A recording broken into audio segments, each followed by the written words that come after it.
pessoal, sejam bem-vindos de volta a esse canal que fala sobre museus, história, o século XIX e outras cositas más.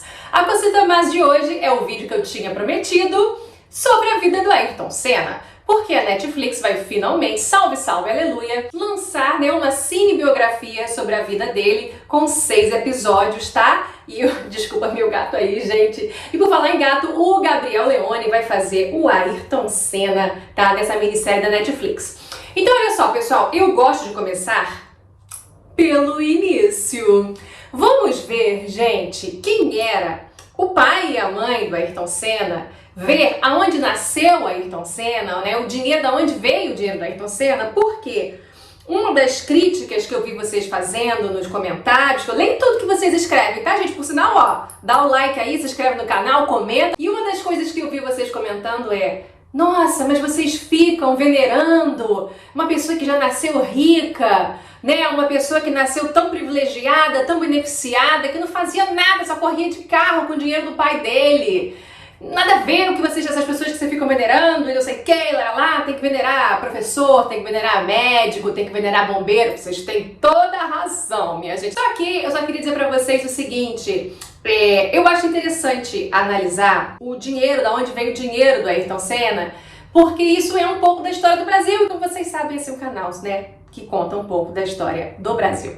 Então olha só, gente, vocês sabem que ao longo do século XX, né, sobretudo a partir da década de 50, os governos brasileiros fizeram uma opção pelo rodoviarismo. Isso implicou, minha gente, num abandono, num literal abandono das estradas de ferro que nós tínhamos aqui no Brasil, né? Ou seja, não houve mais investimento nas estradas de ferro, até mesmo muitos rios foram se assoreando, porque os rios também eram usados, né, como caminho, como estradas dentro desse país. E, minha gente, então muitas estradas foram abertas, muitas concessões foram feitas para que empresas que produzem carro viessem para o Brasil. Aí a gente tem a Volkswagen e outras tantas mais que vocês possam imaginar. E a história do pai do Ayrton Senna, ou seja, a história do Ayrton Senna, é uma história que está ligada com o carro desde sempre, tá? Ou seja, que está ligada com essa opção pelo rodoviarismo no Brasil.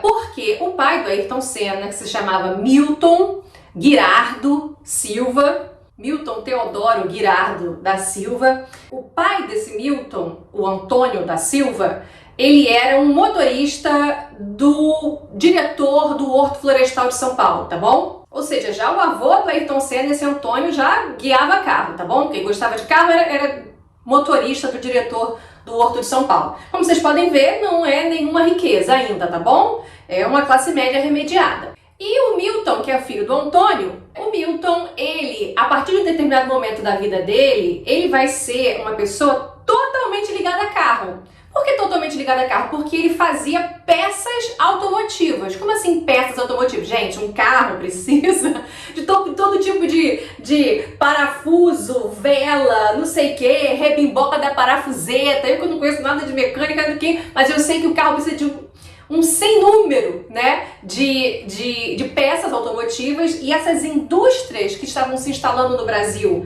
por causa desse rodoviarismo, Volkswagen, Ford, seja lá o que vocês puderem imaginar, a própria Gurgel, né, que era uma empresa nacional, não importa, todas elas precisam de peças automotivas. E peças automotivas que não vão vir de fora, que elas vão começar a ser produzidas dentro do Brasil, ou seja, o Brasil também está se industrializando. A gente está falando aqui, né, vocês sabem que a siderurgia do Brasil nasce com a CSN, né, com a Companhia Siderúrgica Nacional, que fica lá em Volta Redonda, no Rio de Janeiro, no interior do estado do Rio de Janeiro. Mas depois da CSN, várias siderúrgicas foram nascendo. E o pai do Ayrton Senna, cara, o Milton Teodoro Guirardo da Silva, ele foi dono de uma metalúrgica, minha gente! Oh, meu Deus, um pai metalúrgico. Quer dizer, não um metalúrgico funcionário, minha gente, é o dono da metalúrgica, tá bom? Uma pessoa que ou seja, ele tem uma fábrica de produção de peças automotivas que são vendidas para essas empresas fabricantes de carro que estão se instalando no Brasil. Então, Ayrton Senna, quando Ayrton Senna nasceu no dia 21 de março de 1960 em São Paulo, Por sinal, gente, eu não sei se vocês gostam desse terraplanismo socialmente aceito que são os signos, mas eu não posso deixar de mencionar que o dia 21 de março é o primeiro dia do signo de Áries. Vamos viajar aqui um pouquinho. Mas olha só, gente, vocês sabem que o signo de Áries, os signos têm frases definidoras, né? Por exemplo, eu sou do signo de Câncer. Aqui o azulzinho aqui, ó, o azulzinho aqui, ó. E o signo de Câncer, ele é ligado à água. E a água, ela traz essa ideia de emoção. Você, né, fica quase que afogado nas emoções. Por isso, a frase definidora do signo de Câncer é eu sinto. Eu sinto porque, é verdade, gente, eu sinto demais por mim e eu sinto pelos outros. O que as pessoas sentem, eu sinto, né? E a gente fica muito afogado nesse mar, assim, de sentimentos. Só que a frase definidora do Áries é eu posso, eu sou o primeiro. E isso é basicamente, se a gente fosse definir aqui o que é o Ayrton Senna, eu posso, eu sou o primeiro. E é justamente também para quem gosta de signo, né? Não tem nada de científico nessa porcaria, tá certo, minha gente? Isso aí é terraplanismo socialmente aceito, tá certo? Cada um tem a sua besteira para acreditar aí na vida. Mas o primeiro dia de um signo, ele traz muita força daquele signo para a pessoa, para quem acredita nisso, tá bom? Então, Ayrton Senna inaugura esse signo de fogo, tá? E por sinal, ele é o primeiro signo. Você vai falar, pô, mas não é janeiro, mas janeiro começa em março? Sim, é porque os signos são assim, tá? Áries é o primeiro, né? É o primeiro signo, depois você vai andando com todos eles, tá? Então, dia 21 de março é o primeiro dia do zodíaco. Muito bem, mas então quando Ayrton Senna nasce, no dia 21 de março de 1960, de quem que ele nasce? Ele nasce da Neide Senna, Neide, conhecida pelo apelido de Zaza, enquanto que o Milton, né, o pai dele, tinha o apelido de Milton. Eles já estavam bem de vida, tá? Eles já estavam bem de vida e você vai vendo gradativamente que essa família, que o seu Milton vai ficando ainda melhor de vida financeiramente, que eu tô querendo dizer, tá? Eles já eram, né, a dona Neide, que era uma dona de casa, tá? De classe média também. Dona Neide e o seu Milton já tinham uma filha, uma menininha chamada Viviane. Viviane tinha quase 3 anos de idade quando Ayrton Senna nasceu. E aí, gente, eu gosto muito, eu sou uma pessoa louca, eu gosto muito de casas, eu gosto de seguir as casas, até porque pelas casas você vai vendo a sequência da riqueza da pessoa, né? Então, assim, o Ayrton Senna, quando ele nasceu, eles já estavam morando, a família já morava numa casa que ficava sempre foi na zona norte de São Paulo, tá bom? Quase sempre ali em Santana ou perto do bairro de Santana, tá? Mas sempre na zona norte de São Paulo. A primeira rua a casa, né, ficava na rua Aviador Gil Guilherme, esquina com a Avenida Santos Dumont, eu tô lendo ali na minha colinha. Existem alguns vídeos no YouTube de pessoas mais aficionadas do que eu, que já foram em várias residências onde o Ayrton Senna morou, tá? E essa casa, ela já não existe mais, né? Já foi derrubada. Mas tem algumas fotos antigas, que você vê algumas fotos antigas da família, que você vê o Ayrton Senna bebezinho no colo da mãe, que você vê essa casa ainda, na rua Gil Guilherme. E já com 4 anos de idade, minha gente, em 1964, o pai, né, o Milton, ele já se muda com a família para um outro endereço. Na verdade, se vocês forem ver as casas da família Senna em São Paulo, são vários os endereços. E por que são vários os endereços? Justamente porque mostra essa riqueza crescente do seu Milton. E depois uma riqueza que vai ser aumentada muito pelo próprio Ayrton Senna. Então a gente pode dizer que o Ayrton Senna já nasceu de uma família rica, né? Já nasceu de um pai que estava se enriquecendo. O pai foi se enriquecendo ainda mais ao longo da infância e da adolescência do Ayrton Senna. E depois o Ayrton Senna deixou essa família podre de rica. Podre de rica, tá certo? Então, assim, vamos seguir pelas casas. Depois, minha gente, há um pouquinho de confusão em saber qual foi a outra casa que ele foi morar, porque, como vocês sabem, esses vídeos daqui eu falei pra vocês nos 2 vídeos anteriores, vou deixar o link aqui em cima, vou deixar o link aqui embaixo pra vocês seguirem, pra vocês verem tudo do meu canal, tá? Mas esses vídeos, eles são uma espécie de resumo do livro do Ernesto Rodrigues, o Ayrton, o Herói Revelado, que eu já trouxe aqui pra vocês. E o Ernesto fala que que depois a família se mudou, quando o Ayrton Senna já estava com 4 anos de idade, para a rua Condessa Siciliano, tá? E tem fotos da casa do Ayrton Senna. Essa sim ainda está de pé na rua Condessa Siciliano, porém, nas minhas pesquisas eu vejo que existe uma outra casa que fica na rua Edson de Melo.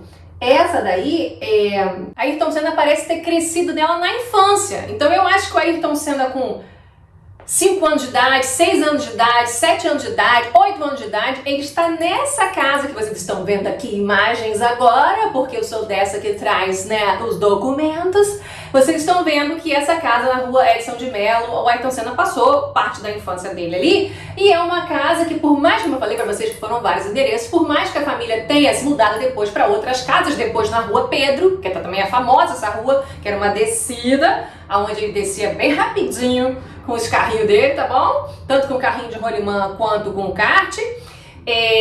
Por mais que eles tenham se mudado depois para a Rua Pedro, essa casa na Rua Edson de Melo continuou com a família, tá? Tanto que depois o Ayrton Senna já jovem adulto, né, os seus 20 e pouco anos de idade, ele faz o seu escritório ali. Aí você pode se perguntar, ué, precisa de um escritório? Precisa. Ayrton Senna era um empresário também, tá, gente? Um empresário da sua própria carreira, tá bom? Vocês acham que fazer contrato com essas empresas aí, gente, é um contrato, com motor, com chassi de carro, com pneu, com patrocinador, agendamento justamente disso, de campanhas publicitárias com banco, com suco, com camisa, com roupa, com o diabo a 4. Então, assim, é um empresário, né? A carreira dele, a vida dele é uma empresa. Então, eles usaram, né, no início da vida dele adulta, né? Eles usaram essa mesma casa que fica na rua Edson de Melo. Vocês vão ver aí o Ayrton Senna numa foto de 1984, ou seja, quando ele já estava quando já estava na Fórmula 1, né? Correndo pela Toleman. Vocês vão ver aí que ele todo empresáriozinho, com a pastinha dele, assim, todo iniciozinho da vida de empresário dele. E o empresário dele, né, o Armando Botelho, vou contar tudo isso com calma, o Armando Botelho também trabalhando aí dentro pra ele, tá? Depois, já na década de 90, quando o Ayrton Senna tava trilhardário, aí ele fez um prédio, né, um prédio todo de vidro, a nova sede da empresa dele, porque aí foram se criando, a marca Senna foi crescendo muito fortemente, mas a princípio ele usou essa casa que um dia ele cresceu, eu acho fofo isso. Ele cresceu naquela casa, ele foi criança naquela casa, ele brincou naquela casa, depois ele se mudou para outras casas junto com a família, mas um dia quando ele precisou de um local para abrir o escritório dele, o pai falou, pega a casa daí, pô, a casa tá vazia aí, aquela casa que a gente morou na Edson de Melo. Aí, pô, legal. Então eu já falei pra vocês que houve uma casa na rua Condessa Siciliano, também houve uma casa na rua Pedro. Pra mim é um pouco difícil de saber, né, os períodos, foi aqui, foi ali, mas essa rua Pedro teve muita importância na adolescência dele. Muitas das entrevistas que o Ernesto Rodrigues consegue com amigos de infância do Ayrton Senna, são amigos de infância que moraram na rua Pedro, ao lado dele, tá bom? Inclusive a Rua Pedro é muito importante porque eu acho que foi nessa casa da Rua Pedro, se não foi nessa, foi na rua da Condessa Siciliano. 15 minutos de vídeo já, tá, minha gente? 15 minutos! E é agora que Ayrton Senna vai ganhar um kart de seu pai. Vocês estão preparados para passar muito tempo com a tia aqui, então? Porque vocês vão passar muito tempo. Muito bem, minha gente. Vamos lá, vamos voltar, né, Eneida? Não se perde, Eneida, não se perde. Que as pessoas vão abandonar o vídeo, Eneida. Não vão ver as coisas mais importantes. Então, olha só, minha gente. Falei pra vocês que Milton Teodoro Guirardo da Silva, ele era dono de uma metalúrgica, que ele fazia peças automotivas, tá bom? Então, o cara conhece de carro, tá bom? E ele... Antes de Ayrton Senna nascer, quando ele era pai só de uma menina, da Viviane, ele passou na frente de uma loja, essa é uma história que o Ayrton Senna conta, com lágrimas nos olhos, porque isso era Ayrton Senna. O pai dele, o Milton, passa na frente de uma loja e vê um kart, tá? E ele falou, o Milton falou, um dia eu vou dar um kart pro meu filho. Um filho que nem existia ainda, por isso que o Ayrton Senna ele se emociona com isso. E quando nasceu o filho, né? E eu quero uma das coisas que eu quero que vocês tenham em mente quando vocês estiverem assistindo essa minissérie do Ayrton Senna na Netflix, eu tenho certeza que isso vai rolar, tá? É a ligação dele com o pai, a ligação dele com o pai e com a família. Eu tenho certeza que isso impactou ele demais, o que o pai dele fez, né? Quando ele estava com 4 anos de idade, o pai dele construiu do zero um kart pro Ayrton Senna, com motor de cortador de grama, tá bom? Era um kart que mesmo o garoto tendo 4 anos de idade, o kart chegava a 60 km por hora. E o pai demorou 6 meses construindo esse kart. Eu, se fosse roteirista da Netflix, eu daria muita importância a esse episódio. Eu colocaria o garoto observando o pai construindo, porque 6 meses para uma criança de 4 anos é muito tempo, Então assim, o menino vendo o pai construindo isso, e quando finalmente está pronto, é isso que é mágico, né? O Ayrton Senna é um personagem um pouco mágico. Quando o garoto, isso tá descrito no livro da Arnete Rodrigues, com todas as pessoas que foram entrevistadas. Quando esse garoto entra com 4 anos de idade no kart, foi impressionante o que todo mundo viu. Ele tinha um domínio do carro mesmo em velocidade. Pô, gente, 4 anos de... ninguém sabe dirigir com 4 anos de idade. Mas o garoto impressionou a todo mundo. E se tornou um hábito. O pai levava ele todos os finais de semana e feriados nesses terrenos baldios, tá? Em outros terrenos mais ali perto do Campo de Marte, inclusive, para que o filho corresse com esse kart. E assim foi por muitos anos, porque como eu falei, ele estava com 4 anos. Isso foi assim, aos 5, aos 6, aos 7, aos 8, aos 9, aos 10, tá? Até que quando a pessoa vai entrando, essa pessoinha, quando ela vai entrando na adolescência, ele vai começando a competir, né, em competições de kart, competições oficiais de kart. Inclusive há até uma disputa, digamos assim, de quando ele teria feito a primeira corrida oficial dele concorrendo com outros corredores, porque o Ayrton Senna diz que a primeira vez foi aos 9 anos de idade. 9 anos de idade é a idade do meu filho, aonde ele estava concorrendo com gente que tinha 15 anos de idade, com gente que tinha 20 anos de idade. E essas pessoas relatam que era difícil competir com esse garoto de 9. E só pra gente não se perder em relação às casas, depois a família vai para uma casa na Avenida Nova Cantareira. E aí o Ayrton Senna já tá adulto mesmo, né? Já tá na Fórmula 1, inclusive. E essa casa na Avenida Nova Cantareira, essa já marca assim que a família tá muito endinheirada. Porque é uma casa com um muro alto, bem alto assim. E a casa fica, lá dentro do terreno é um pouco ascendente e a casa fica bem recuada da rua, tá? Ou seja, tem um jardinzão. Inclusive, em 1991, quando o Ayrton Senna... Isso é no meu vídeo passado, vão lá ver. Quando o Ayrton Senna ganha a primeira corrida dele de Fórmula 1 em Interlagos, que fica lá em São Paulo, muita gente de São Paulo se aglomera na frente da casa dele para ficar gritando olê, olê, olê, olá, Senna, Senna. Aí ele sobe em cima do muro da casa dos pais, eita, numa época que ele já morava na Europa há muito tempo. É porque eu me perco aqui porque é muita informação, mas numa época que ele já morava na Europa há muito tempo, mas toda vez que ele vinha a São Paulo, ele ficava na casa dos pais. Ou ficava na casa dos pais, essa na Avenida Nova Cantareira, ou ele ficava na casa de Angra. Então falamos de casa. Essa casa de Angra era dele? Eu amo essa casa de Angra. Essa casa de Angra eu fico assim, meu Deus, eu amo essa casa. É um negócio, gente. Ela fica no condomínio Portugalo, tá? Que é um condomínio famoso ali na região de Angra. É antes de você chegar a Angra, tá? É antes até de você chegar em Monsuaba. Mas fica diante da Baía de Angra dos Reis. Inclusive, vou mostrar aqui o mapa pra vocês. Fica até bem perto da própria Ilha Grande, tá? Então você tá ali na Bahia, né, no mar de Angra. Essa casa não era dele, a princípio não era. Essa casa era de um mecenas dos esportes, né, que era do Almeida Braga, do Braguinha. O Almeida Braga, ele foi dono do Bradesco. Ele era um banqueiro riquíssimo.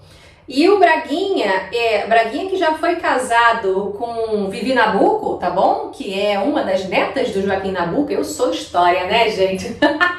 Vivi Nabuco, que é chiquíssima. chiquérrima. A família Nabuco é muito chique.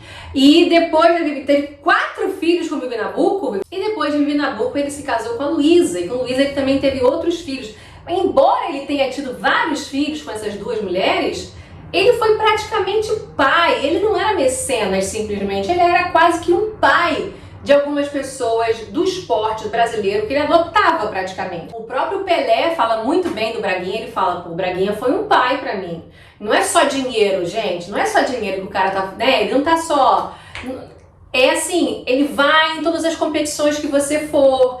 Olha, eu acho que o Braguinha foi mais do que o próprio pai do Ayrton Senna. Toda a corrida do Senna, a Braguinha tava lá, em qualquer lugar do mundo, tá? Ó, Braguinha não perdeu uma única Olimpíada, tá? Desde uma determinada época da vida dele, nenhuma Olimpíada, nenhuma Copa do Mundo. Braguinha estava em todas. Ele, como Ayrton Senna é essa pessoa, vocês vão ver que uma das marcas do Ayrton Senna é a melancolia, tá? Vocês vão ver isso. O Ayrton Senna, ele carrega olhos tristes, olhos melancólicos, uma alma sofrida. Aí você pode dizer, ah, pô, gente, nasceu na riqueza, tem pai, tem mãe vivo, tem a irmã Viviane, 6 anos depois nasceu o pequenininho, que é o Leonardo, né, o Leonardo Senna, cheio de amigo, teve tudo na vida. Melancólico, algumas pessoas são assim, é um traço de personalidade. E além de ser um traço de personalidade, o fato de que ele muito cedo foi morar na Europa sozinho, a gente vai ver a esposa dele, né, a Lilian de Vasconcelos, mais calma, mas grande parte disso sozinho, ele sentia muita falta dos amigos, ele sentia muita falta da família, ele sentia muita falta do Brasil. E o Braguinha, como o Braguinha morava em Portugal, Braguinha foi uma espécie de segundo pai para ele. E o Braguinha sempre abriu suas casas para Ayrton Senna. Ele dava a chave na mão do garoto e dizia: pode vir quando você quiser, garoto, a casa é sua, tá? Até porque vocês sabem que rico tem várias casas, né? Então, Braguinha era dono de uma casa em Sintra, que fica aqui em Portugal. E Braguinha também era dono desta casa no condomínio Portugalo, em Angra dos Reis. Vocês estão vendo que eu não tô maluca aqui não, tá? As coisas elas vão, mas elas voltam. Eu fecho os ciclos, as coisas têm sentido. Então, Braguinha era dono dessa casa, essa casa maravilhosa, na frente, dentro do condomínio, mas assim, de frente, na areia. A casa é na areia, tá? Ela, além de ser na areia, naquele mar de Angra, maravilhoso. Ela também tem uma piscina interna, dentro de um local assim, que é uma claraboia. Um negócio, ela é de madeira, um negócio, tá? E um dia, Ayrton Senna comprou essa casa do Braguinha. Que um dia ele falou, pô, eu queria ter uma casa aqui em Angra. Aí o Braguinha até falou, pra quê? Você tem a minha casa em Angra. A minha casa é sua casa, a chave é sua, você entra quando você quiser. E de fato era. O Ayrton, ele tinha até uma governanta, digamos assim, que ficava nessa casa. Ela morava ali, né? Como se fosse uma caseira, de fato, ali. Alguns caseiros que ele tinha em suas diversas casas, assim. Então, assim, a casa era como se fosse dele. Mas ele disse pro Braguinha, em determinado momento da vida dele, na década de 90 já, ele disse, não, eu não quero... Eu sei que a casa é sua, eu sei que você diz que a casa é como se fosse minha, mas eu sei que a casa é sua, eu quero uma casa minha em Angra. Aí o Braguinha falou, e qual casa você quer? Ele falou, eu quero a sua casa.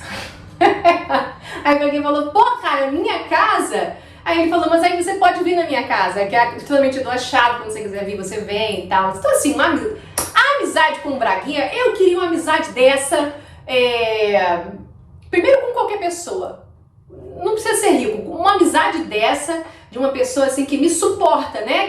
Que pô, você é incrível, tudo que você faz eu tô lá, eu tô te incentivando, não sei o quê, e agora vamos na parte do dinheiro. E toma dinheiro aqui, eu vou te patrocinar e não sei o que lá, e a minha casa em Sintra você vem, a minha casa em Angra você vem, né? Meu iate, teu iate.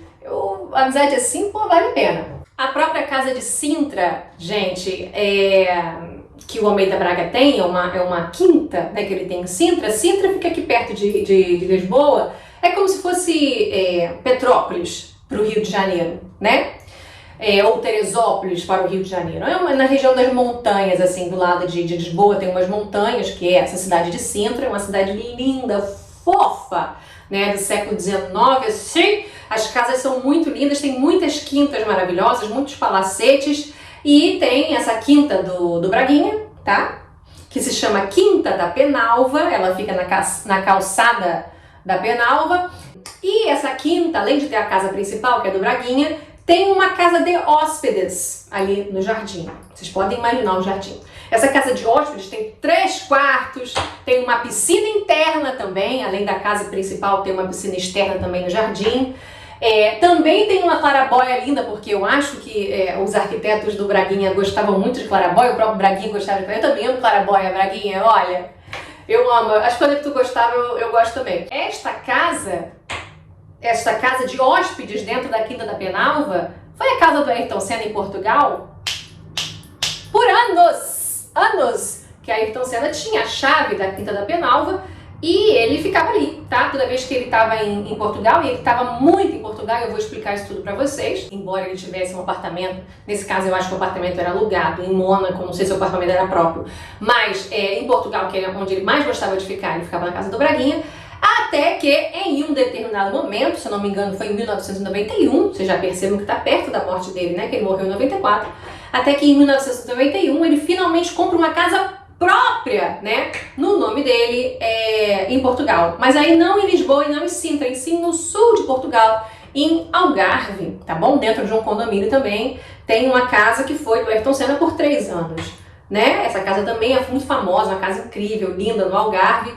Mas temos que voltar para São Paulo, porque tudo se começa em São Paulo, né? Eu não posso me perder aqui não. Aonde que a gente tava? Ah, no kart, não é? Então esse menino foi correndo kart de forma assombrosa, até que ele começou em competições na adolescência dele.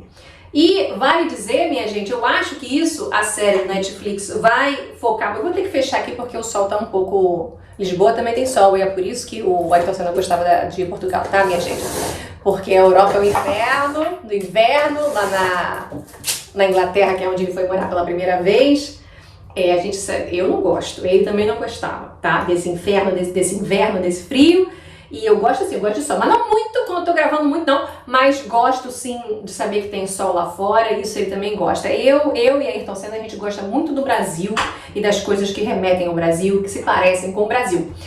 Então, gente, o Ernesto Rodrigues, ao entrevistar inúmeras pessoas que conviveram com Ayrton Senna na infância, esses amigos dele, né? Tem o Alfredo Pompesco, tem várias amigas de infância também, algumas amigas que eram da rua, mas que eram mais amigas da Viviane do que eram amigas dele, mas que viam ele, né? Conheciam ele muito bem. Comentam da competitividade do Ayrton Senna. Ele era muito competitivo, não era só no kart, não era só em velocidade, era em tudo.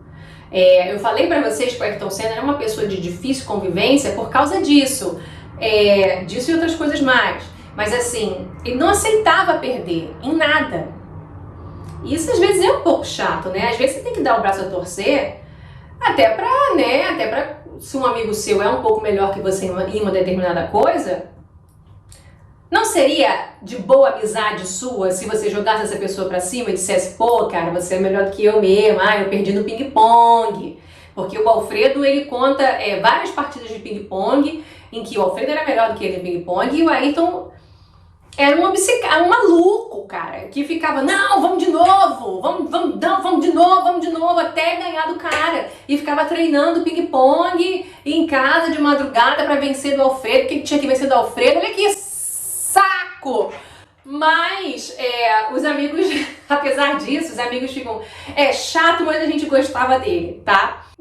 Vocês aí certamente têm alguns amigos assim, né? Do tipo, pô, era chato, mas a gente gostava. É o jeito dele, a gente gostava dele assim mesmo e tal. Ele tinha outras várias qualidades, mas a gente sabia que em determinados momentos ele ia ficar muito chato. Também com tênis, quando eles tinham partidas de tênis e tal. Até porque, como eu fui falando pra vocês, né, esses vários endereços, dessas várias casas que eu fui mostrando, cada vez mais numa área mais e mais nobre ali de São Paulo. Então sempre amizades também com algum dinheiro, tá? É claro que todos descrevem a casa do Milton sempre como a casa mais bonita da rua, mas mesmo assim, de maneira geral, a vizinhança tem dinheiro também. E aí é muito bonitinho no livro do Ernesto Rodrigues que fala de uma Vera que era amiga da Viviane, né? E Vera já era mais velha, já estava adolescente, emprestava o carro para Ayrton Senna com 10, 11 anos de idade de carro normal, tá, gente? Pra Ayrton Senna dirigir o carro, ele já foi aprendendo a dirigir aos 10, 11 anos de idade, tá bom? E aí é muito legal porque Vera também deu um relato de que uma vez, década de 90 já, ela tava andando ali no centro de São Paulo, centro não, é tipo assim, Jardins, parou do lado dela um Audi maravilhoso, incrível, que abriu o vidro e falou, Vera!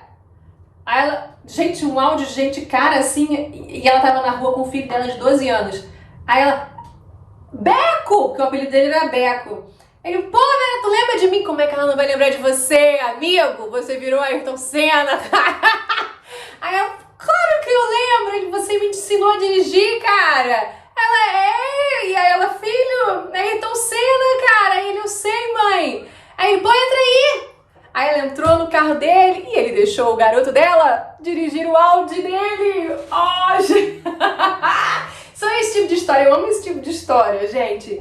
Mas então, Ayrton Senna não esquece das amizades que ele era chato, muito chato, mas ele não esquece as amizades que ele tinha, tá certo? Falando sobre campeonatos, devo dizer pra vocês que Ayrton Senna ganhou os campeonatos nacionais, ou seja, os campeonatos brasileiros de kart 4 vezes.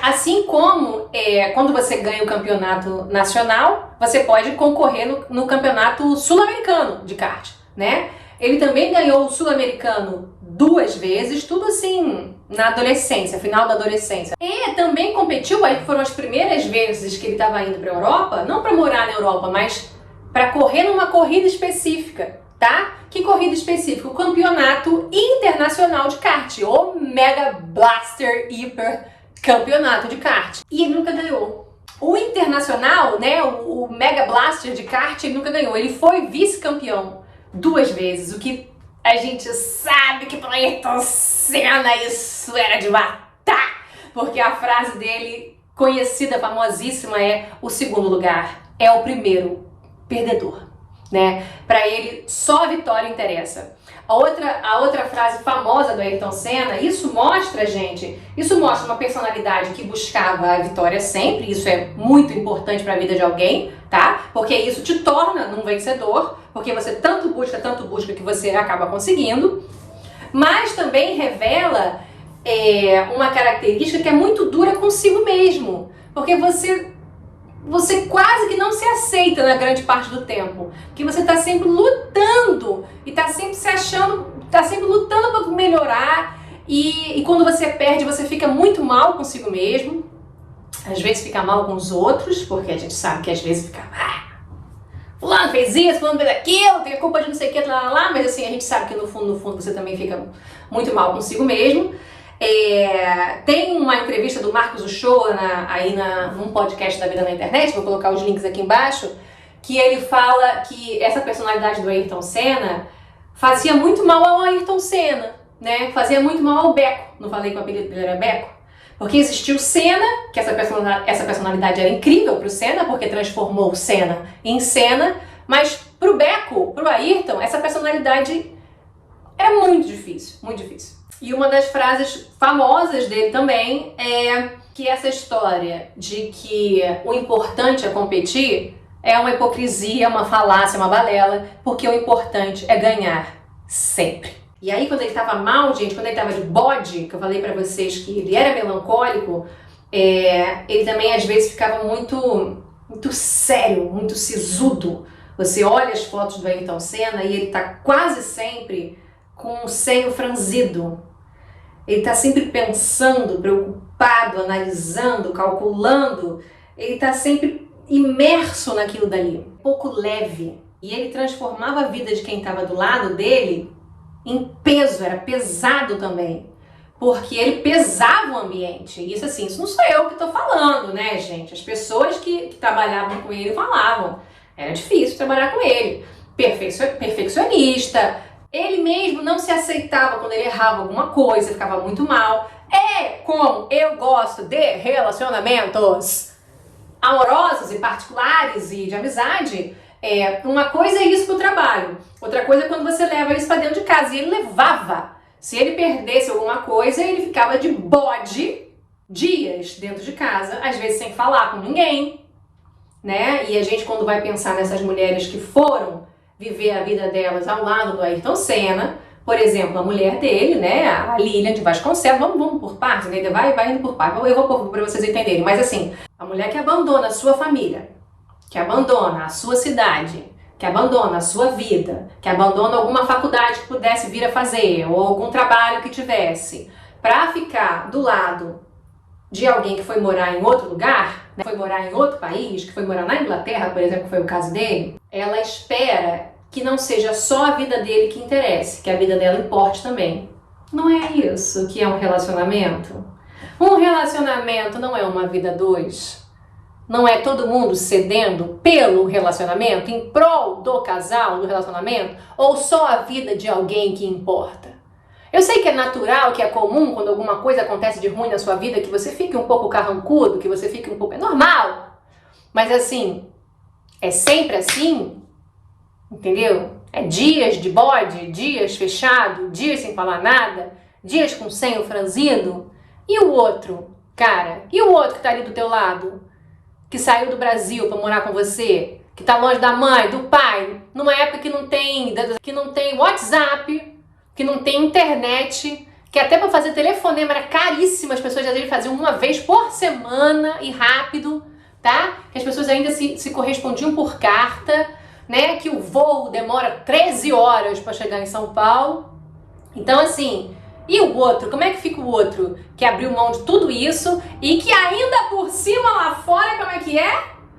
Lá fora é frio, é úmido, as pessoas não falam português, a comida é uma bosta,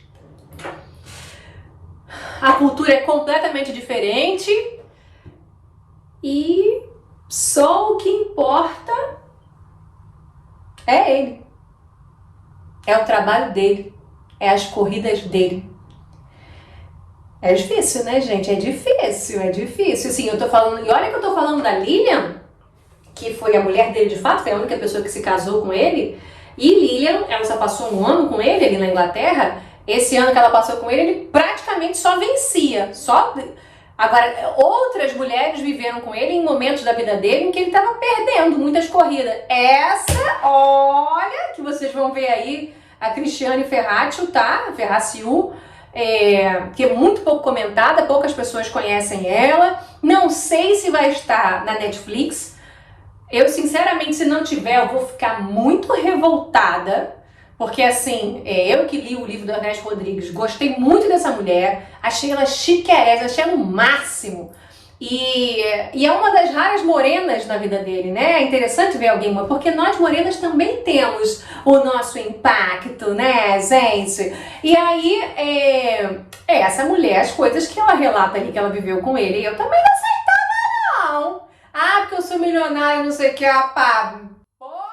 Não aceitava aquilo dali, não. Então vamos começar a fazer ano a ano para que eu não me perca, porque assim, as minhas possibilidades de me perder são grandes, tá? Eu tô aqui com aquele livro que eu já mostrei para vocês em vídeos passados, o Ayrton Senna, que tem muita coisa interessante, além de lembrar para vocês que estou fazendo um resumo do livro do Ernesto Rodrigues, né? Que é baseado em entrevistas. Então olha só, gente, encarte. 1973, ou seja, Ayrton Senna com 13 anos de idade. 13. Primeira corrida em Interlagos, primeira corrida oficial. É por isso que eu falei pra vocês que tem aquela disputa de qual foi a primeira corrida oficial. Porque ele mesmo narra uma corrida que ele tinha 9 anos de idade. Por sinal, uma corrida que bateram nele. Bateram e ele rodou. Foi um garoto de 15 anos de idade que bateu nele, ele rodou, ele ficou puto já com 9 anos de idade, olhou feio pro garoto de 15, o pai teve que ir lá, meio que já ia rolar uma briga, imagina.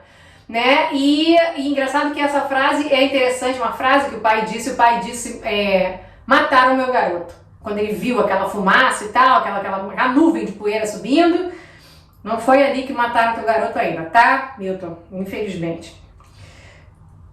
Vamos lá, depois desse vídeo uma hora vai ficar pesado, né? Por enquanto vamos de leveza. Então, 1973, 13 anos, primeira corrida oficial, esquece aquela de 9 anos de idade que as estatísticas oficiais não consideram aquela, tá? 1977, aí já não é mais uma corrida, é um campeonato. Campeonato sul-americano, ficou em primeiro lugar aos 17 anos de idade, campeonato sul-americano em primeiro lugar de kart. Campeonatos mundiais. A gente tem 1978 em Le Mans, na França, de kart, ficou em 6º lugar. Falei que ele nunca ganhou, né? O Mundial de kart. 1979, 19 anos de idade, Estoril, em Portugal, 2º lugar.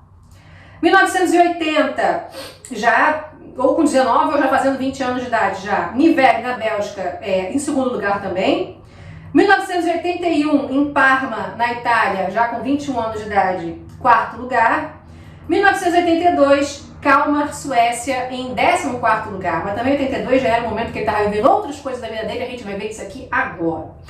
Por quê, minha gente? Porque, como eu falei pra vocês, esse início dele do kart, que consumiu a infância dele toda e a adolescência dele toda, vocês estão vendo. Ele tinha uma espécie de mecânico que ficava ali em Interlagos, o Che. O Che, ele é um espanhol que vivia já em São Paulo já há muito tempo. O Che, ele conviveu muito com o Ayrton Senna, porque o Ayrton Senna vivia dentro do lugar onde o Che estava, tá certo? Porque o Che mexia no carro, o Ayrton Senna estava sempre aprendendo tudo. O Che viu coisas que ninguém viu, né? E ele nas entrevistas com o Neto Rodrigues, ele narra os negócios assim, que ele fala: eu vi Ayrton Senna acumular funções de piloto e de chefe de equipe. E aí, como se fosse um chefe de equipe, como se tivesse uma equipe, não, mas um chefe dele mesmo, da equipe dele mesmo. E aí o Ernesto falou: como assim? Aí o Che falou: bom, ele corria com um relógio, cronometrando as voltas, né? Porque ele não tinha um técnico, né? No máximo ele tinha o Che, que era o mecânico dele. Aí às vezes, por vezes, o Che também ficava ali tentando fazer essa de técnico e tal, mas o próprio Ayrton Senna dentro do carro tinha um relógio que ele ficava dando inúmeras voltas em Interlagos. Cada trecho ele via de que forma ele fazia aquele trecho mais rápido. Por quê? Porque ele conseguia cronometrar dentro do carro. Então ele fez levando o carro mais para a direita, ou levando o carro mais para a esquerda, ou freando mais tentando na curva, ou então freando mais na saída da curva, ou então não freando, mas não sei o que, tentando segurar o carro no braço, ou então com o carro não sei que marcha, ou com um pneu tal, ou com outro pneu, ou com o aquecimento do carro desse jeito, não sei o que lá, o óleo tal, o combustível tal, e não sei o que. Eu quero que vocês entendam que automobilismo é estratégia, é dinheiro, treino e estratégia, muito cálculo mental. Por quê? Cada micro coisa importa. E nesse sentido, micro coisa que você pode controlar e coisas que você não pode controlar. Por exemplo, quando você está grande numa equipe de Fórmula 1, essa equipe tem contrato com um pneu da Goodyear ou com um pneu de não sei das quantas, tem motor Honda, ou tem motor Ford, ou tem motor não sei o que, o chassi é Williams, ou o chassi é McLaren, ou o chassi é Toleman, ou o chassi é Lotus, Brabham e não sei o que, e o combustível pode ser Shell, o combustível pode ser não sei o que, lá. Então assim, um é mais rápido por causa disso, o outro é mais rápido por causa daquilo, uma empresa consegue isso porque tem mais dinheiro de patrocinador, o outro tem mais dinheiro porque o próprio piloto deu dinheiro para estar ali, o outro que é a conveniência do momento, naquele momento aquela empresa já estava com um acordo de 3, 4, 5 anos com fulano e não sei o que. Então assim, as coisas são às vezes de difícil controle e você tem que calcular tudo isso. Você tem que saber como superar cada um desses obstáculos que vão aparecendo na sua frente. Um desses obstáculos, que é famoso, que é um obstáculo para todo piloto, é a chuva. Esse é um obstáculo que não é nem essas questões aí de empresa, de contrato e de... É uma circunstância divina que cai do céu e a chuva cai para todos que estão ali na competição. E quando Ayrton Senna era ainda da época do kart, ele teve uma corrida que ele se deu muito mal por causa da chuva. E, como vocês sabem, São Paulo costuma chover bastante, pelo menos costumava, né? A terra da garoa. Vale lembrar que a Ayrton Senna da adolescência, o motorista da família, falei que a família tem dinheiro, o motorista da família ia buscá-lo na escola e levava ele direto para Interlagos, porque ele não voltava nem em casa, tá? Ele ia da escola para Interlagos, o motorista levava, e depois o motorista levava ele para casa só de noite. Quando chovia, era quando ele ia mesmo, quando ele estava na escola. E ele via que estava chovendo, ele dizia, hoje eu não posso deixar de ir. Ah, mas tem aula de inglês de tarde, sei lá, no Brasas, da cultura inglesa, sei lá o que tem. Ah, mas tem almoço na casa da avó. Ele ia, não, hoje eu vou treinar, eu vou ver lagos porque tá chovendo. E aí ele treinava igual um maluco na chuva e ele conseguiu um controle do carro na chuva que nenhum outro piloto tinha. E é nesse sentido que vocês vão vendo ao longo desse vídeo aqui, desse dos vários, né? Porque já deu muitos minutos já, né? Mas vocês vão vendo ao longo dessa história que eu vou contar pra vocês, que essas coisas que eu falei pra vocês de empresa, o pneu isso, o motor aquilo, o melhor é esse, ou é aquele outro, e tá com Alan Prost, ou tá com Nigel Mansell, ou tá com não sei o que, são as circunstâncias da vida e de contrato, e o combustível melhor não tá agora com a Ayrton Senna, ou o pneu, ou não sei o que, lá. Vários momentos da vida dele ele enfrentou isso, que ele não estava com o melhor carro, que ele não estava com o melhor pneu, que ele não estava com o melhor combustível, seja lá o que fosse. Em outros momentos ele estava com o melhor sim, é verdade, mas em vários momentos ele não estava. Mas quando chovia, ele dizia, agora vocês vão ver que eu tô com essa carroça, mas eu passo vocês. Passo, vou dar uma humilhada em vocês aqui agora. E isso era muito interessante da Ayrton Senna, que você via que ele era piloto demais. E aí, gente, como eu falei pra vocês que ele nasceu em 1960, e eu tô aqui narrando pra vocês toda a década de 70 e o iníciozinho da década de 80, ele já tá com 20 anos de idade em 1980. Dia 21 de março de 1980, ele tá com 20 anos de idade. E a família... Veja, eu quero que vocês entendam uma coisa. O pai construiu um kart para ele quando ele tinha 4 anos de idade. O pai, depois, quando o menino estava com 9 anos de idade, deu um novo kart, melhor, um kart de verdade para ele. O pai fazia pagamentos a esse mecânico Tchê. Né? O Tchê era uma espécie de funcionário da família do Ayrton Senna, porque era o mecânico do Ayrton Senna. A família gastou muito dinheiro nesse negócio de kart. Olha quantas corridas aqui que eu falei pra vocês. Tem que pagar a inscrição, tem que comprar capacete, luva, macacão, não sei o que, lá, ajudar a comprar pneu, não sei o que, botar combustível, lá, pagar o próprio mecânico, eu falei que tem que pagar.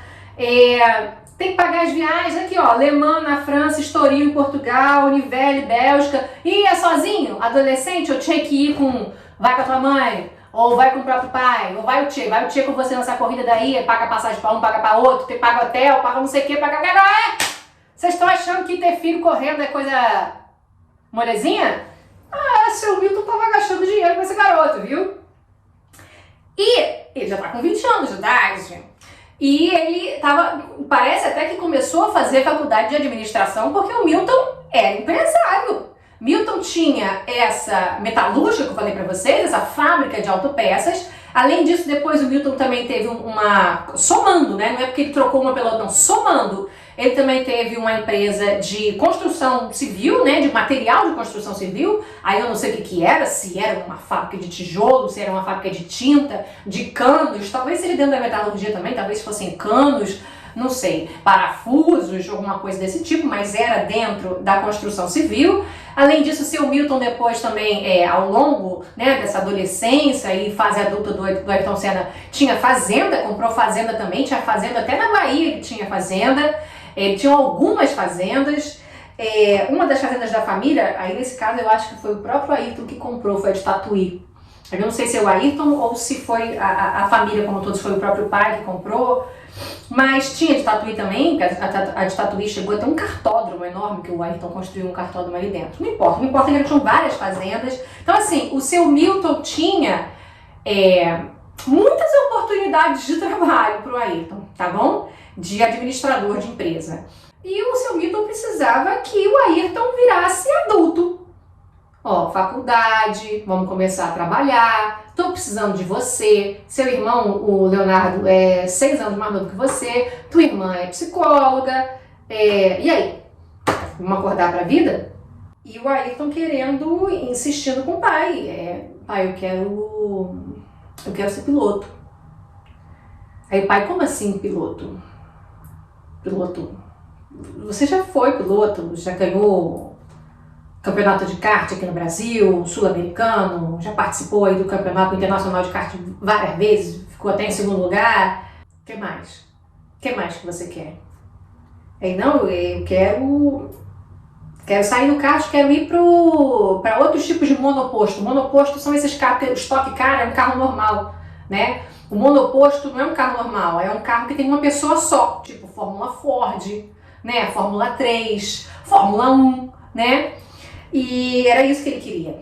Só que isso, minha gente, isso envolve um dinheiro muito maior que o pai já tinha gastado com kart. Além de dinheiro, muito cálculo mental e conversa com um, ou seja, conversa com um, conversa com outro, network. Conhecer gente, conhecer pessoas, fazer teste, fazer entrevista, almoços de negócio, ofereço tanto, você me paga quanto também, ofereço isso, ofereço aquilo, trabalho não sei quantas corridas, lá, corro com tal combustível, ou corro com tal pneu, ou corro com não sei o que, moro na casa tal, ou moro não sei das quantas, moro na Inglaterra, moro não sei o que lá, faço o que você quiser para eu correr, ou então não, imponho aqui as minhas condições, e o Ayrton sempre foi de impor condições, mesmo começando, ele sempre, sempre soube quem ele era, é uma coisa muito impressionante. Então assim, o primeiro convencimento, que foi o convencimento dos próprios pais, foi a coisa mais complicada.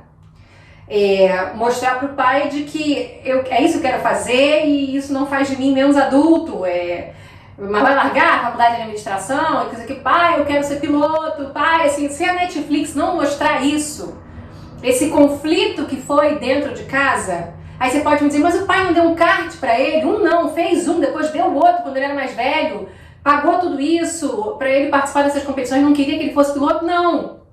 O pai gostava muito de carro, porque era uma pessoa de peças automotivas, gostava muito de ver o filho correndo, ganhando, essas coisas de kart, tal, não sei o quê, mas assim, enough is enough. Já foi, passou a sua adolescência, você agora é um adulto, está com 20 anos de idade, agora chega. Já vi que você gosta de kart, que você correu de kart, você realizou sonhos seus, realizou sonhos meus, é um sonho desse pai também. O pai deu um kart pra ele, é um sonho desse pai também. Quero que vocês vejam isso, meu garoto. Eu acho que assim, muito dessa série no Netflix vai dar muito a entender isso, meu garoto, meu garoto. O Ayrton era muito meu garoto pro seu Milton. E, além disso, eu quero dizer pra vocês que a família do Senna, essa é uma coisa que tem que ficar muito clara.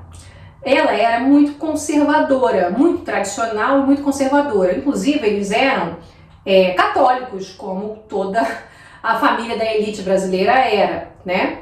Só que a Viviane, que é mais velha do que o Ayrton, 3 anos, ela se casou com um filho de um pastor, o Lali, o sobrenome dele é Lali. E ela se converteu, né? Ela deixou de ser católica e se transformou numa pessoa evangélica.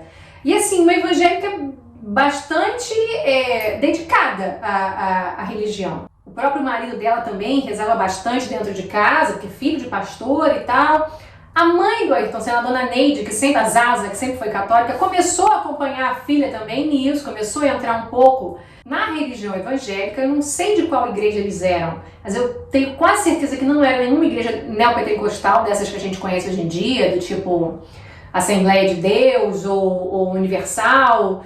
Não, eu acho que devia ser, sei lá, alguma igreja batista, alguma coisa desse tipo, mas eu não sei qual era, eu teria que dar uma pesquisada. Isso é uma coisa que não sou eu que estou dizendo.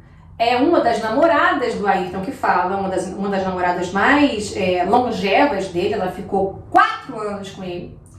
Embora também seja um pouco conhecida, porque o Ayrton queria que ela fosse pouco conhecida, que é a Adriane Yamin. A gente vai ver uma a uma dessas mulheres aqui, tá? Adriane Yamin.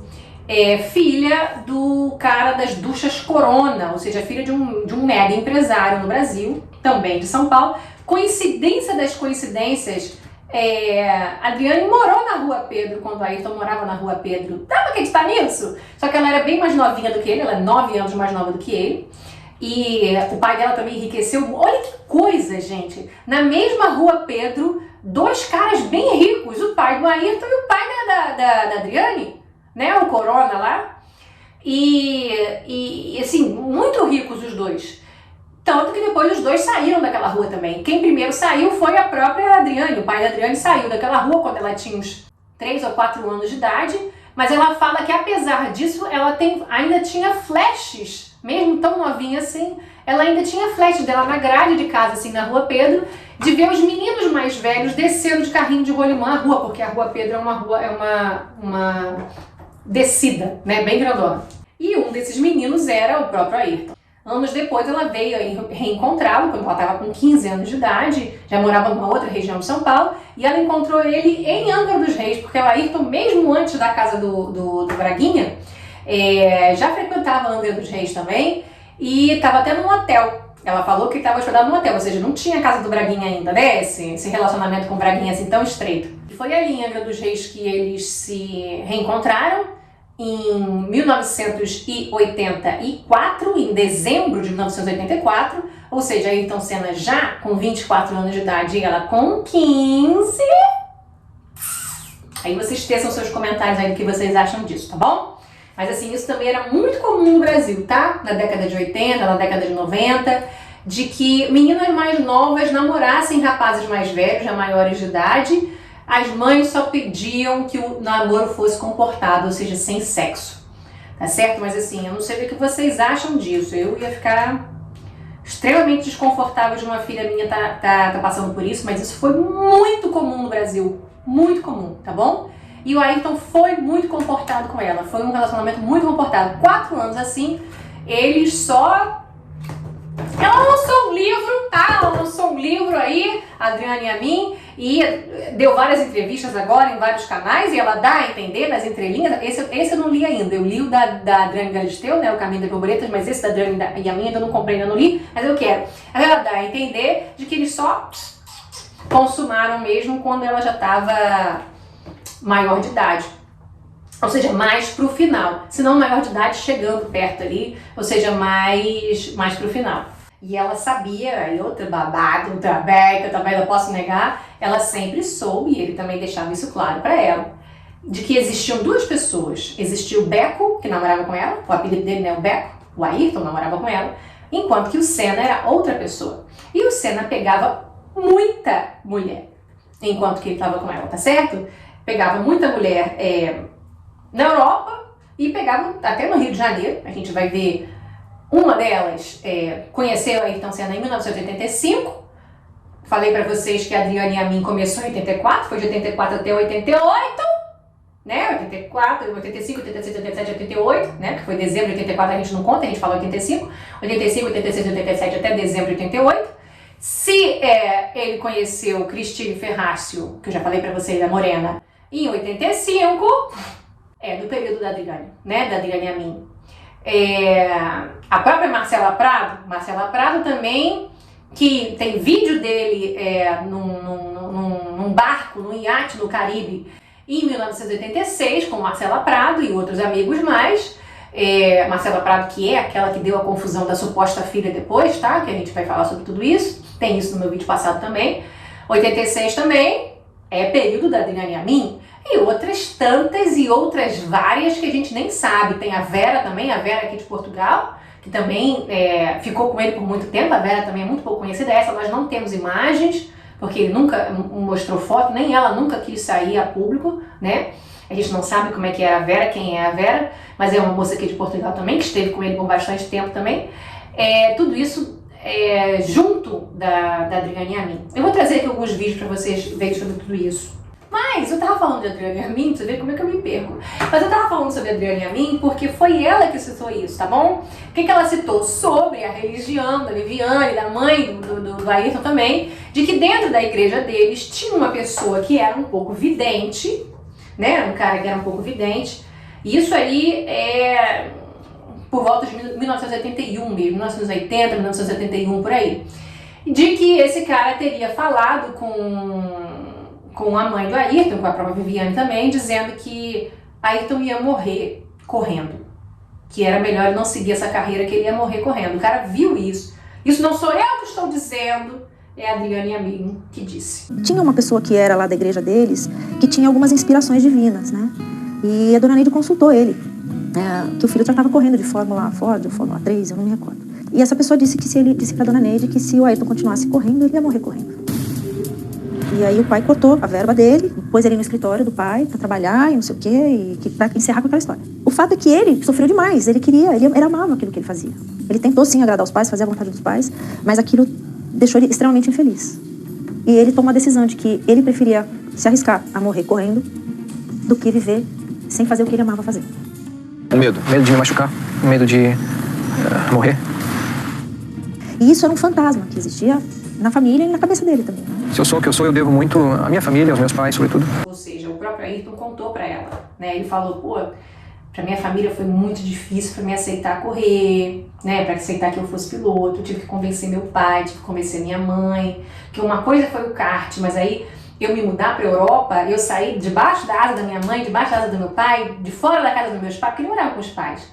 Meus pais sonhavam que eu fizesse faculdade de administração, que eu morasse em São Paulo, que eu alugasse um apartamento em São Paulo, uma casa em São Paulo, ou que ficasse com eles mesmo por muito tempo, só saísse de casa quando eu me casasse com alguma mulher. E de repente não, e de repente em 1981 ele foi morar na Europa, longe dos pais, né? E ainda por cima com essa sombra que perseguia eles. E você percebe que a família deles fala sobre isso o tempo todo. Do medo que eles têm do Ayrton se machucar, do Ayrton morrer, de acontecer alguma coisa. Até porque, gente, não vamos falar que o vidente é incrível, hein? Mãe de Ná. Pô, não, né? A gente sabe que automobilismo, hoje em dia nem tanto, mas naquela época era um caixão com rodas.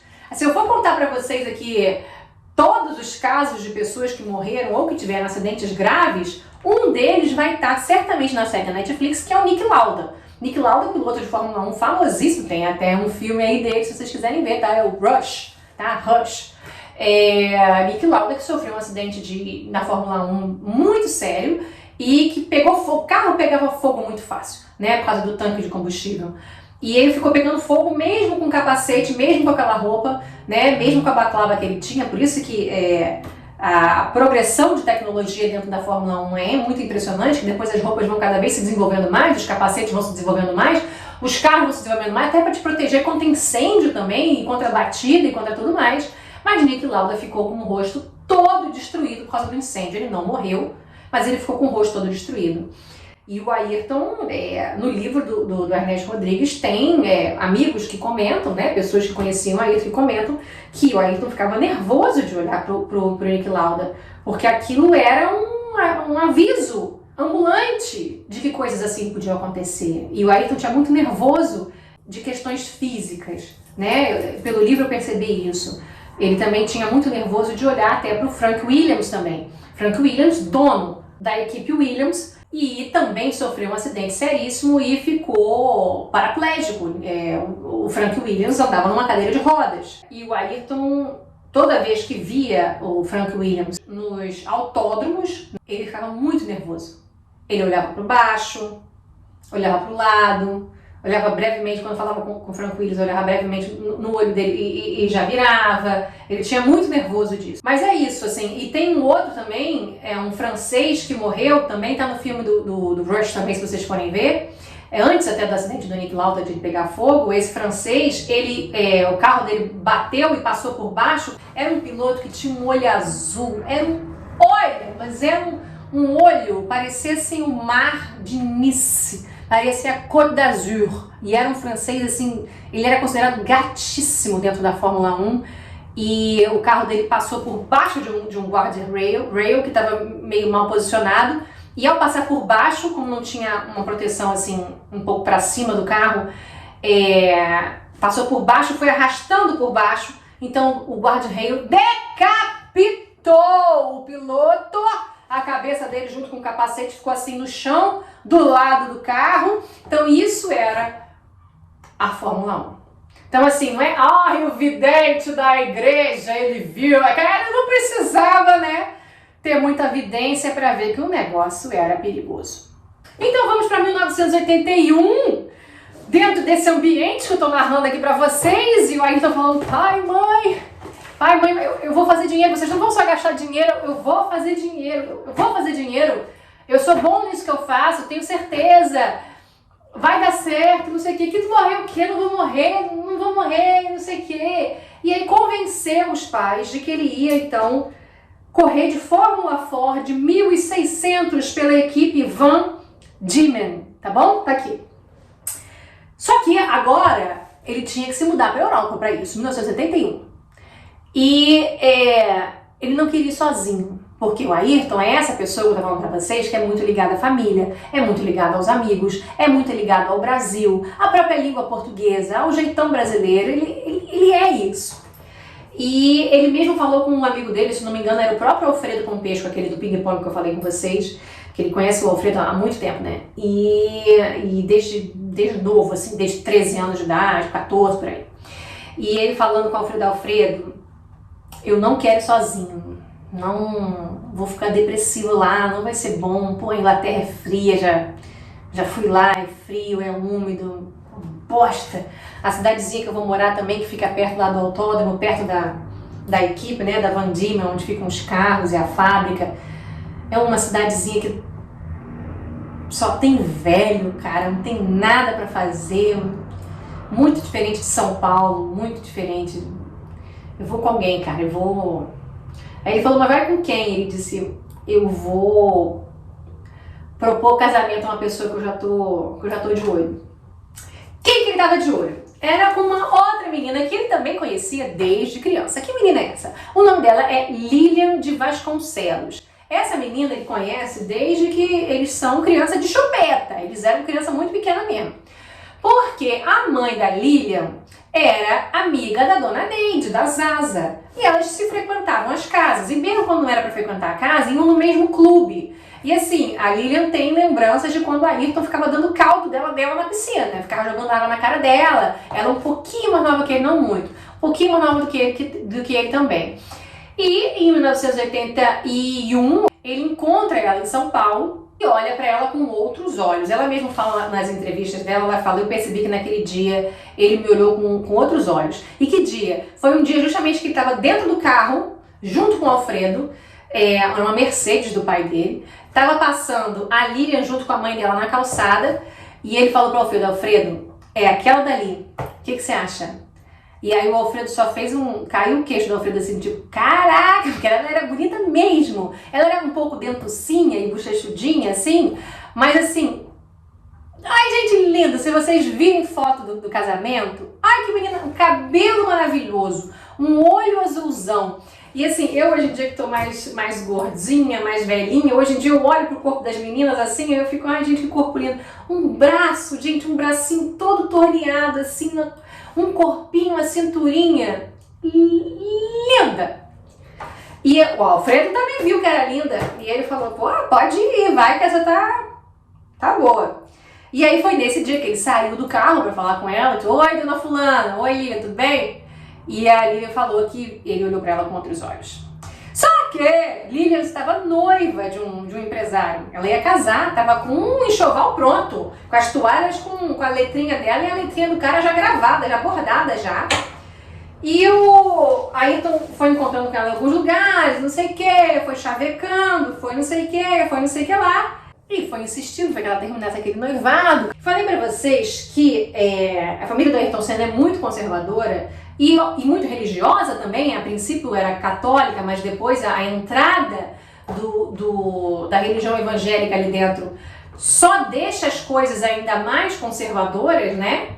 O Ayrton, filho de um homem conservador que nasceu em 1920 poucos que o pai do Ayrton Senna nasceu, a mãe dele é de 1935, a dona Neide é de 35. Então assim, o Ayrton queria casar com uma mulher virgem. Já em 1971, tá bom? 1971, e isso era importante para ele, que uma mulher não tivesse passado, que ela não tivesse uma história, né? Que não tivesse passado pela mão de homem nenhum. A Lilian, ela era virgem. E o Ayrton levou ela para um motel, ela narra, não sei o que eu tô falando, ela narra nas várias entrevistas e vídeos pro livro da Ernesto Rodrigues também, ela diz até o nome do motel que foi, e foi ali que eles fizeram, né, pela primeira vez. E ela também narra que foi ali quando eles terminaram, que ele propôs casamento para ela. Até porque eu queria que vocês entrassem um pouco na mente dessa pessoa. Se para ele é muito importante que a mulher seja virgem, tirar a virgindade de alguém também, para depois não casar com ela também, é um pouco chato. Para a cabeça dele é chato, não é? Porque se para mim não serve se não for virgem, por que eu vou estar fazendo isso também com ela? Né? Para outro pegar ela já tendo passado na minha mão. A ideia é mais ou menos essa. Desculpa, gente, é péssimo, mas assim, tô tentando entender o negócio, tá? Tô tentando entrar na cabeça e tal. Então, assim, foram, assim, pela narrativa dela, é muito romântico, é muito lindo. E, pô, fez o negócio, casa comigo. E aí ela falou assim, e ela já ia casar antes, né? Tava quase casando, vou casar, agora é casar com você. Ele disse, olha, eu vou morar na Europa. Daqui a alguns meses eu vou morar na Europa. Eu vou morar na Inglaterra, não é nem Londres, é uma outra cidadezinha. Não queria ir sozinho, eu queria ir com você, casa comigo. E eu sei que se eu for, você é muito casamenteira. Quando eu voltar, você já vai estar casada com outro cara. Aí ela disse, tá, eu caso. Quando que a gente casa? Ele disse, em 2 meses, porque eu vou agora. E em 2 meses eles casaram. E assim, nessa época, falei pra vocês que a religião evangélica estava entrando pela Viviane e pela mãe do Ayrton, né? Mas o próprio Ayrton, ele era um católico não praticante, que era muito comum, né? E a própria Lilian, ela fala que nessa época ele não tinha, era zero de religião ali, tá? Tanto que ele não quis casar na igreja. Não, ele, casar na igreja, ainda por cima achava brega, aquilo que é brega, ou seja, é conservador, mas assim, acha um pouco brega o casamento grande, com aquele vestidão na igreja, com muita gente. Então ele quis casar em casa. Ele disse, não, vamos casar em casa, vamos fazer uma festa lá em casa, a gente chama o juiz de paz lá em casa. E aí a família insistiu, não, o juiz de paz só não. Vamos chamar um religioso também para falar aqui algumas palavras sobre Deus, sobre amor, o amor dos casais, o amor a Deus e não sei o que, lá. Aí o Ayrton disse, tá, vai, então vai. Então teve isso, teve o juiz de paz e teve essa pessoa que falou palavras religiosas ali naquela cerimônia. Ela tava linda, ela falou que foi um vestidinho simples, justamente porque era um casamento simples. Acho que foi até na casa do próprio Ayrton que foi o casamento. Eles colocaram várias mesas ali. Ela tava com um vestidinho curto, de renda, branco, com uma faixa na cintura que era de azul celeste.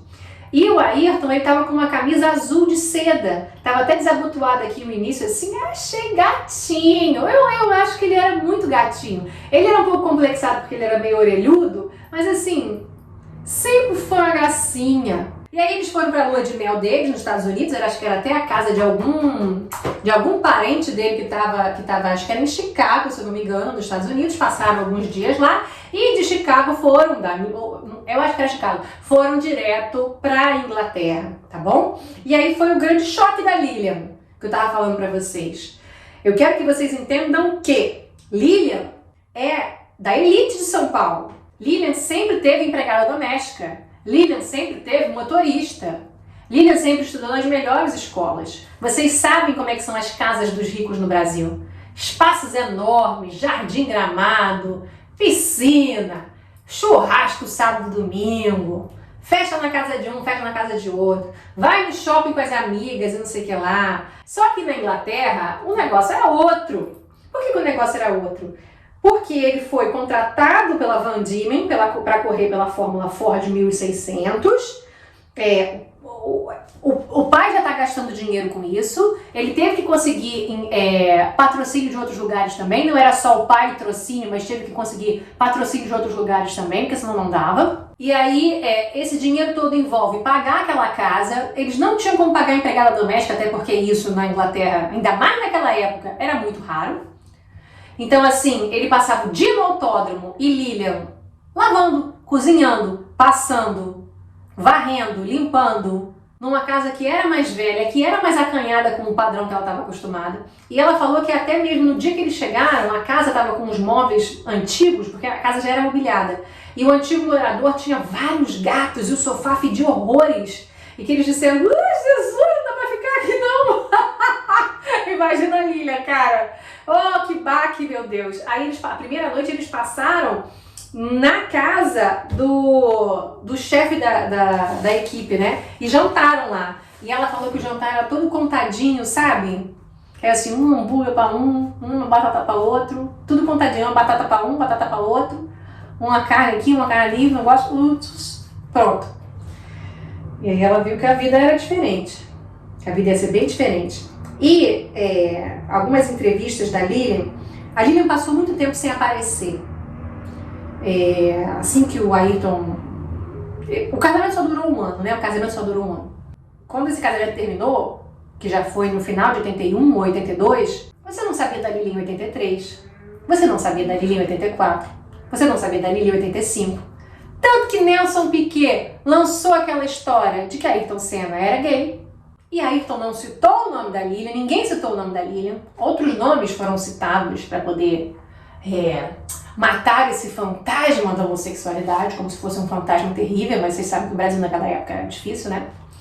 Depois, na década de 90, né, quando veio 88, que veio a Xuxa, por exemplo, e depois quando veio a década de 90, quando veio a Adriane Galisteu, aparecia muito na mídia do lado dele, e depois quando ele morreu, essa disputa para ver quem seria a viúva do Ayrton Senna, ou a Xuxa ou a Adriane Galisteu, e a Lilian em silêncio, a verdadeira viúva, né? Já divorciada, mas a verdadeira viúva, já divorciada, já casada com outro cara, mãe de um garoto, não querendo participar daquele show, daquele espetáculo e... Ai, gente, a viúva sou eu também tô aqui chorando porque ele morreu, não sei o que. Ela chorou sim, chorou muito. E foi difícil pro marido entender, porque é foda também. É foda quando... Uma coisa que é difícil da gente entender, que é o seguinte, uma coisa, sou eu casar com uma pessoa X, me separar dessa pessoa X e me casar com uma pessoa Y. Porque X e Y são pessoas normais. Agora, quando o X se transforma num ídolo nacional, amado por tantas pessoas, que ele era amado pelas pessoas. E aí quando o X morre, é difícil que você não chore. Muito, muito. Até por um relacionamento que não deu certo também. E não deu certo muito em virtude do que transformou X em X, do que transformou cena em cena. Ele era casado com o automobilismo. E de 20 corridas, gente, ele ganhou 12. E ele foi campeão. Tá? No final de 1981 ele era campeão. E aí não tinha mais o patrocínio, que perdeu o patrocínio. O pai também já estava assim do tipo, olha, agora acabou, né?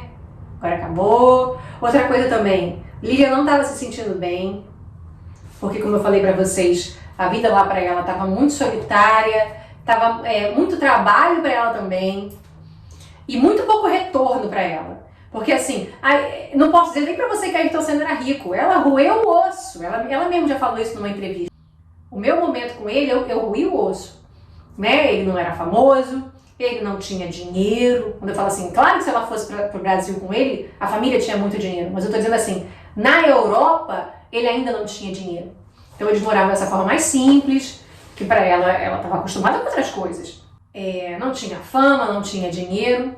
Não era esse gato que vocês conhecem, esse gato aí. Põe uma foto aí do gato aí, né? Todo mundo viu o gato aí, que ele era na época da McLaren e depois na Williams, em 94, né? Ele era magrinho, novinho, embora eu achasse muito gatinho, sim, é verdade. Então assim, ela fala, eu roí o osso e fiquei em silêncio por muito tempo, remoendo tudo isso, tentando entender tudo isso. E só veio a falar 10 anos depois da morte dele, que ela veio a contar a história dela, mostrar a foto do casamento, mostrar a certidão do casamento, depois mostrar a certidão do divórcio que eles tiveram que assinar. Contou que ficou grávida dele lá, já não estava bem, a situação já estava ruim, ainda ficou grávida, bem no iniciozinho, e ela contou para ele que achava que estava grávida, ele não reagiu bem. Ele falou, ó, não tem a menor possibilidade da gente criar uma criança aqui, eu e você aqui. Eu passo o dia no autódromo, fazendo teste de pneu, fazendo teste daquilo, reunião de combustível, reunião de aerofólio, reunião de parafuso, reunião de não sei o que, e teste para conseguir a pole position, e teste para conseguir tempo de corrida, e não sei o que, barará. Você vai voltar pro Brasil, você vai criar a criança lá, não tem como. E aí ela ficou muito mal com aquilo, que espécie de resposta era aquela, ela não gostou nem um pouco, mas logo em seguida ela teve um aborto e perdeu, né? Um aborto espontâneo, foi bem no início. A situação estava meio ruim, né? E ainda por cima, como eu falei pra vocês, não teve o patrocínio, o pai dele falou, volta, porque agora já deu. Você não queria correr? Correu de Fórmula Ford, um monoposto de verdade, um carro de verdade, não é kart, é um carro de verdade, de corrida. Correu, ganhou o campeonato de 20 corridas, você ganhou 12. Fez 3 pole position, que eu tô vendo aqui os dados, os números. Agora volta que a gente tá precisando de você aqui, eu tenho as empresas aqui, volta, tua mulher tá precisando de você, a sua mulher também precisa ter uma vida dela, do lado da família dela também, dos amigos dela, fazer faculdade dela, né? Volta, filho, volta. E ele voltou, minha gente, Ayrton Senna voltou no final de 1981, ele voltou pro Brasil, começou a trabalhar com o pai, a Lilian alugou um apartamento para eles, mobiliou, pintou, mobiliou o apartamento. Numa das estantes da sala, ela colocou todos os troféus que ele já tinha ganhado.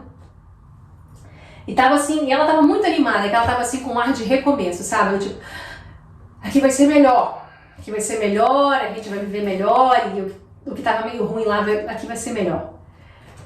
Mas aí, depois de pouco tempo, foram poucos meses, inclusive no dia que ela tinha acabado de pintar o apartamento, de botar os troféus, não sei o que, ele chegou do trabalho, chegou da empresa do pai, entrou no apartamento, olhou para aqueles troféus todos e falou: Lilian, eu já falei com meu pai, eu vou voltar para a Europa, não tem como eu ficar aqui. Eu vou tentar patrocínio com outros lugares, com outros empresários, com outros bancos, até porque meu pai também não vai ter como continuar pagando isso para mim também o tempo todo. E eu vou tentar a Fórmula Ford 2000, que eu falei que a primeira foi a 1600, eu vou tentar a Fórmula Ford 2000. O casamento acabou, né? Porque do tipo assim, ela também meio que deixou claro de que eu não vou, e eles meio que deixaram claro assim de que é isso mesmo, acabou e acabou. Então é isso, minha gente. Então ele corre em 1981 ao lado da Lilian, né? Na Fórmula Ford 1600, né? Campeão. Em 1982, Fórmula Ford 2000, agora sem ela, né? Totalmente sozinho. Em 1982 ele está totalmente sozinho na Europa. Na Fórmula Ford 2000, ele tem 21 vitórias de 27 corridas. Ele tem 21 vitórias, é um massacre, ele é um massacre, né? Ele é um rolo compressor, 15 pole positions e 21 vitórias. Em 1983, Fórmula 3, né? De 20 corridas, 12 vitórias também, ele ganhou tudo isso, tá bom? E a família foi vendo que aí ele foi conseguindo cada vez mais patrocínio.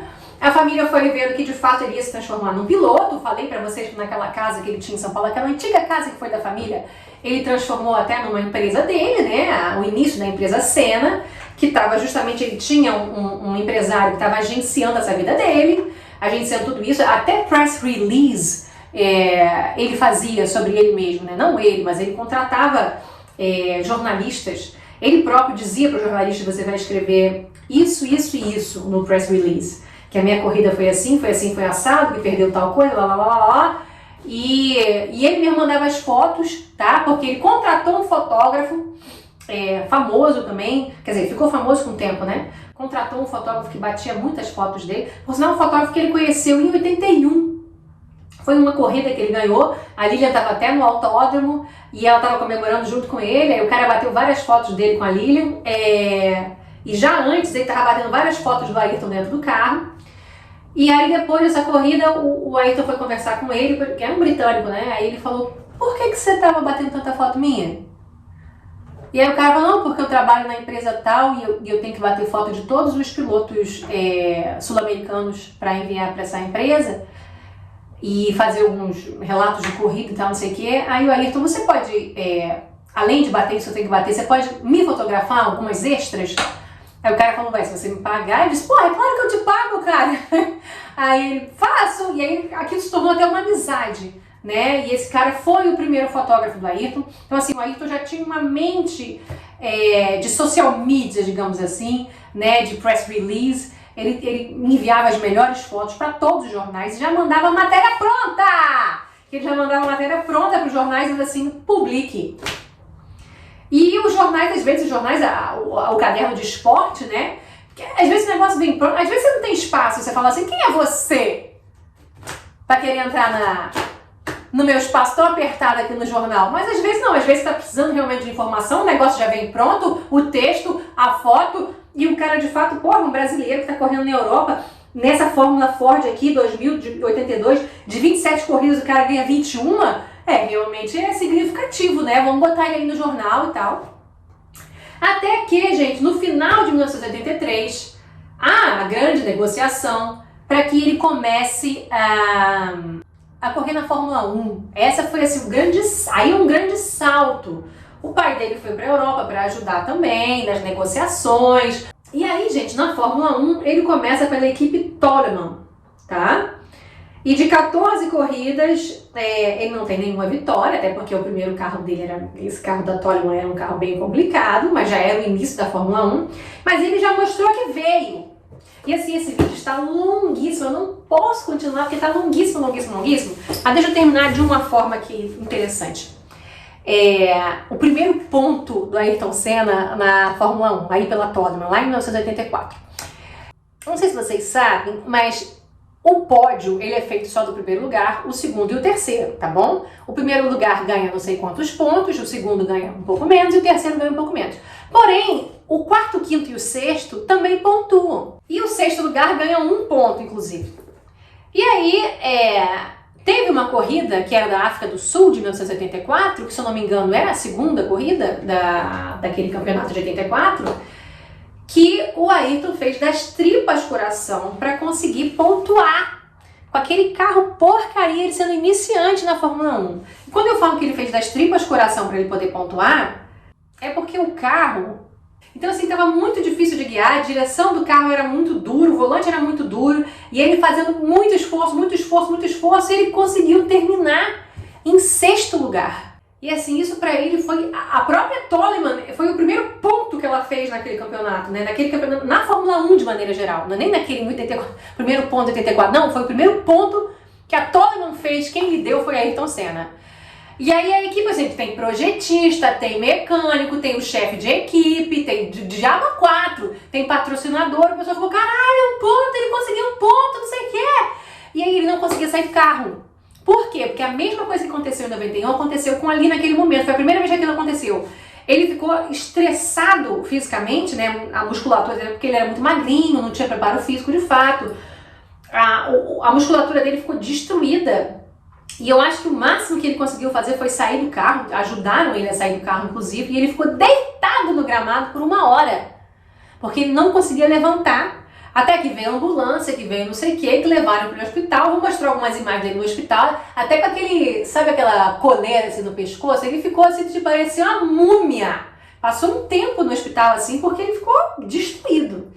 E a equipe ficou assim muito agradecida, preocupada também, mas ficou muito agradecida dizendo assim, cara, você é incrível, muito obrigada pelo ponto que você conseguiu, mas assim, vamos começar a pensar no seu preparo físico, porque você não pode se destruir assim para conseguir as coisas, né? Esse era Ayrton Senna, ele se destruía para conseguir as coisas, né? Ele se destruía para vencer.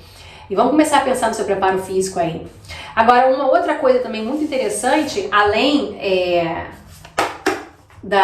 desse primeiro ponto na Fórmula 1 que ele conseguiu pela Toleman, em 82, esse livro aqui, como eu falei pra vocês, ele traz cópias, né, de documentos. Isso aqui é como se fosse uma cartinha do Ayrton Senna, sabe? A letrinha dele, ó, frente, verso, tá? Isso aqui é uma carta que ele escreveu no dia 10 de abril de 1982, ou seja, ele estava correndo ainda pela Fórmula Ford 2000, e ainda não era Fórmula 1, né? E ele está narrando um momento em que essa Fórmula Ford 2000 é aquela que ele venceu 21 corridas. E aí ele está narrando de que o carro dele ficou sem freio. E mesmo assim, ele continuou a corrida, tá? Tendo que ele freava o carro na marcha, na troca de marcha. Você imagina o carro como é que não ficava, e o braço dele como é que não ficava. E ao final da corrida, ele tinha que tentar parar o carro de alguma forma, né? E assim, uma coisa é você reduzir a velocidade trocando de marcha, reduzindo a marcha. Outra coisa é você parar o carro de fato, né? E aí ele chegou a se jogar com alguma velocidadezinha, não muita, mas com alguma velocidadezinha na barreira de pneus. Primeiro que o pessoal falou assim, quando ele venceu a corrida, o pessoal ficou, tá, mas ele passou direto. Aí o pessoal da equipe ficou, passou direto, não sei o que, pô, bateu nos pneus ali. Aí você ficou, quem tá maluco, cara? O que foi que aconteceu? Ele, pô, tô sem freio. Ela falou, o que? Tá sem freio? Ele disse, fiquei sem freio, na volta tal eu fiquei sem freio. Ficou nada, fiquei sem freio, cara. Aí o pessoal botou a mão nos discos de freio pra ver se tava quente ou não. Porque se tivesse quente, porque ele tinha usado os freios, né? Não, estavam gelados. E ele narra isso daqui, né? Ontem a história foi um pouco diferente. Dessa vez não deu pra bater recorde, mas deu pra ganhar mesmo sem freio. Tá aqui a letrinha dele dizendo, mesmo sem freio. Após o final da prova, todo mundo sabia que eu tive problemas durante a corrida. E quando disse que eu não tinha freio algum, o pessoal achou que eu estava mentindo. Então foram no meu carro e colocaram as mãos nos discos de freio. E para a surpresa deles, os discos estavam gelados. Com isso ficou claro que não estava brincando quando disse que não tinha freio algum. E o carro ali parado na linha de chegada era a prova. Pedal de freio totalmente mole, discos de freio gelados. Após a prova, uma revisão completa teve início para verificar possíveis danos no carro, além da caixa de câmbio, porque ele destruiu a caixa de câmbio, óbvio, né? Ela virou o freio dele. E frição, serem totalmente abertos para um cheque minucioso, pois o câmbio sofreu várias pancadas durante toda a prova. Afinal de contas, passou a ser o novo freio do carro. O Denis, chefe da equipe, até brincou comigo. Para a segunda, eles estão pensando em outra coisa para dificultar um pouco. Talvez desliguem a embreagem do motor. Aquele abraço, continuo na segunda-feira após a corrida, Becão. Então assim, esse era Ayrton Senna, sabe? Coisas incríveis aconteciam com ele e ele não desistia. Vocês querem que eu continue? Eu sei que tá longuíssimo, mas tem tanta coisa para falar. Tem depois ele na Lotus, né? Ele passou 3 anos na Lotus, aquele carro preto bonitão e depois aquele carro amarelo. A primeira vitória dele com chuva, quando ele pega a bandeira do Brasil, quando ele inaugura aquela história de pegar a bandeira do Brasil. Justamente no dia posterior que o Brasil tinha sido eliminado da Copa do Mundo, ele foi lá e pegou na desforra, pegou a bandeira do Brasil. Tem as mulheres, gente, como é que eu não vou falar das mulheres, gente? Falando da Adriane Amin, falando da Xuxa, do que ele fez com a Adriane, né? Pra ficar com a Xuxa, que também, pô, mancada. A Cristine Ferrácio, que pouca gente conhece também. E outras tantas, né, gente? A própria Marcela Prado, até Guilhermina Guinness, gente, ele já deu uma investida. A questão das brigas com o Alain Prost, as brigas com o Nelson Piquet. Então, assim, não falta assunto. Quantas e quantas horas de vídeo eu ainda vou fazer, hein, gente? Oh, meu Deus do céu, me sigam, deem like, curtam, comentem as partes que vocês mais gostaram, que vocês mais querem ver, tá? Beijos, voltem sempre aqui no canal.